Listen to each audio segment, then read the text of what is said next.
Саламатсыздар ма оқушылар? Қазір бізде сауатташу сабағы. Тақырыбы ұлттық тағамдар, әліпби.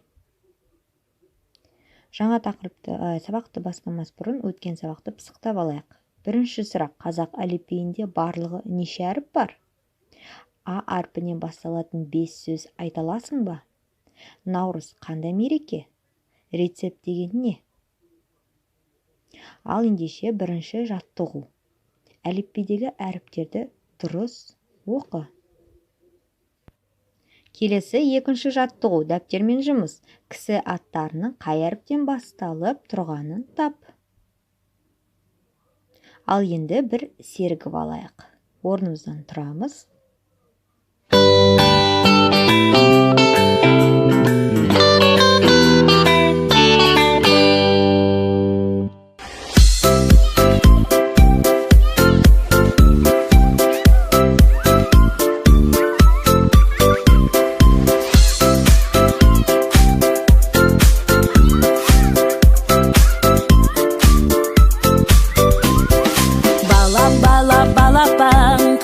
Қайсы алақан, саусақтарың айбат, былай ойнат.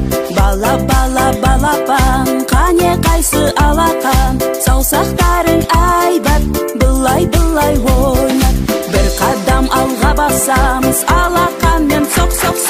Бір қадам артқа басамыз, аяқпенен топ. Бір қадам алға басамыз, алақанмен соқ.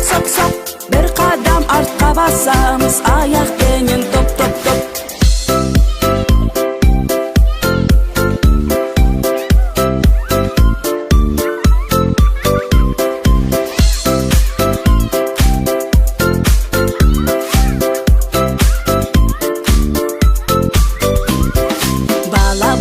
Балапан, қане қайсы алақан, саусақтарың айбат, былай ойнат. Балапан, қане қайсы алақан, саусақтарың айбат, былай ойнат.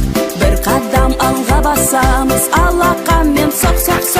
Бір қадам артқа басамыз, аяқпенен топ. Бір қадам алға басамыз, алақанмен соқ.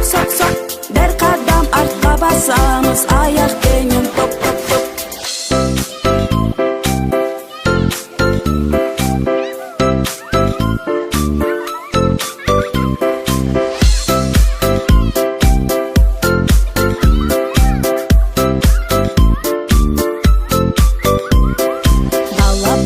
Балапан, қане қайсы алақан, саусақтарың айбат, былай ойнат.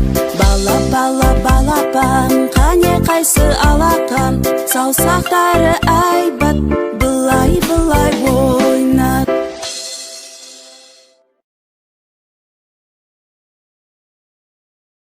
Ал енді балалар, үшінші жаттығуға назарымызды аударамыз. Әліпбиде 7-ші тұрған әріп қандай әріп?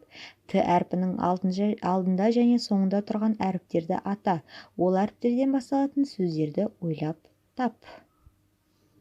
Ал енді балалар, бас бармақ тәсілі арқылы сабақты қорытындылаймыз.